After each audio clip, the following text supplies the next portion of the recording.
A lot of us have that deep, deep experience of being silenced. And I know you each expressed it in your own way, whether you self-silence. We're going to look at that today. And when we're outwardly silenced, whether that is perception, we think we're going to be silenced from an exterior source, or we literally are silenced from an exterior source. What I've learned from my beautiful, beautiful, beautiful friends from the South and the Southeast is, especially for women, being born and raised in the South, that women are silenced just pervasively. It's just a given. It's like kids, be seen and not heard. And women are not allowed to have a voice and a say in authoritative conversations. And it's very pronounced in southern states, more so, I think, than anywhere else. However, where I live and where I was born and raised here in New Mexico, we have, very, very strong patriarchal constructs around women's voices. Though we do have a lot more freedom, I think, in the Western states, there was a little bit more equanimity in being able to speak up and speak out and present concepts and things that would be better accepted. When we're speaking about how to embrace your voice, I have a question for all of you. Where do you think your voice comes from? So your voice actually originates from the core of your being. And from a physiological standpoint, anatomical standpoint, your voice is actually coming from your vocal cords. And your vocal cords are vibrating. And the only way that your vocal cords vibrate is if you have enough air capacity from your lungs to be able to project that air through your vocal cords to create that vibration. People make a judgmental assumption about you within 3 seconds of you opening your mouth and beginning to speak. They make an assumption whether or not you are trustworthy, whether or not you have creativity, whether or not you have strength and power, whether or not you have wisdom, whether or not you're grounded, whether or not you are adult enough to have the conversation, whether you can lead or you need to follow. In all 3 seconds, bam. So as soon as you open your mouth, I think all of us, we're adult wise women, we already know that people make those presuppositions about us just based on the visual presentation. Mm-hmm. But as soon as you open your voice, then you open your mouth, then you nail that coffin, whatever that looks like. You nail that impression. So we have a whole range of voice expressions. We have resonance, we have pace, we have melody, we have tone.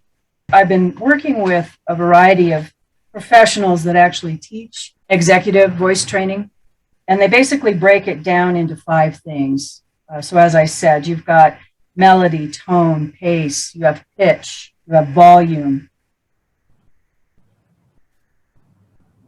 If you speak at a monotone level and nobody ever really gets to see anything very different in your presentation, they think that you're very boring, very uncreative, that you lack imagination, and that you lack flexibility.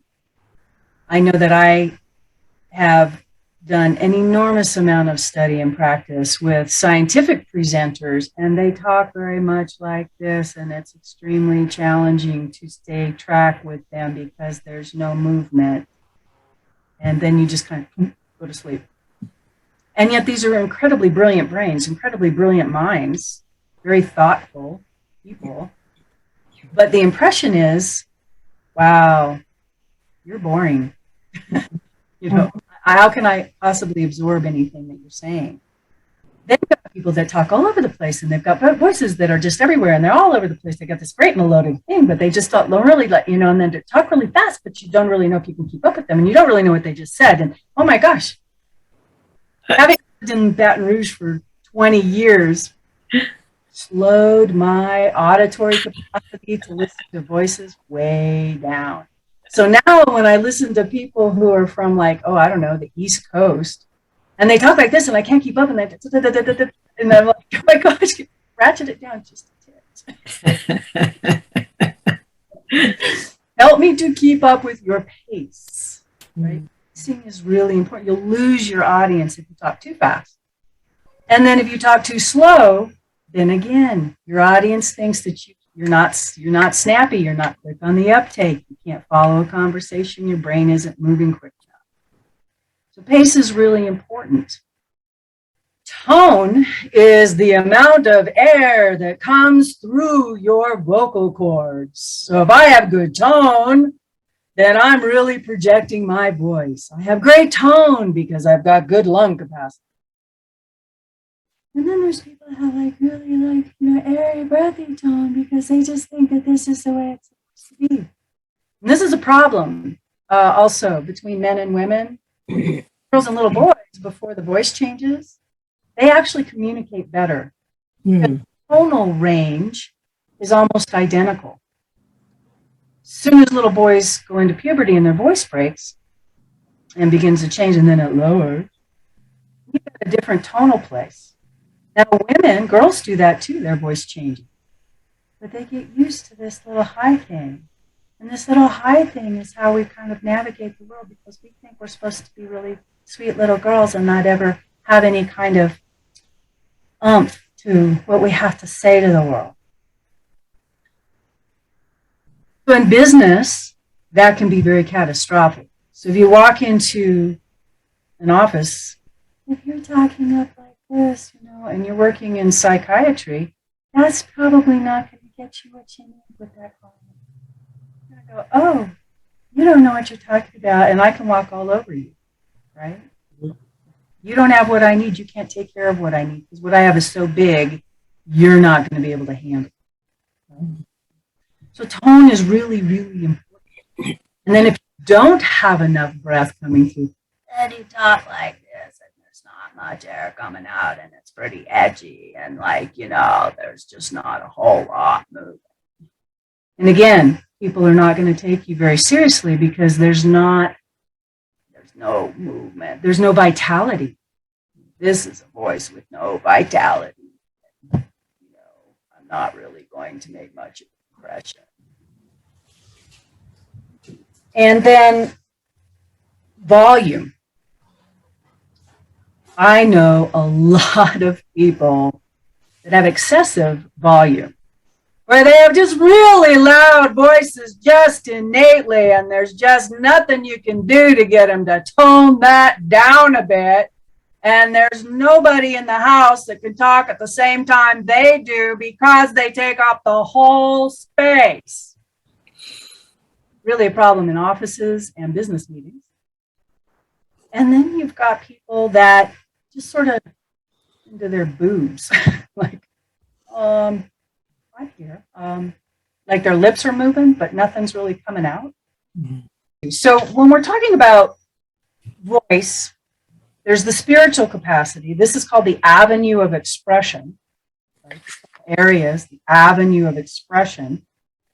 Your nose, your jaw, your mouth, your teeth, your tongue, all the bones that make up your facial structure for this area, your throat, your esophagus, your vocal cords. This is the avenue of expression from a physiological, technical standpoint. From a spiritual standpoint, it is the avenue of expression. This is the channel. This is your fifth chakra center, your fifth energy center. And this is the channel that bridges your higher energetic centers to your lower, more physical centers in the body. This channel also encompasses, don't forget, your cervical spine, so your neck.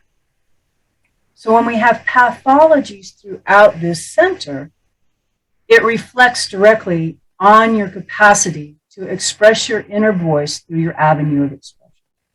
Make sense?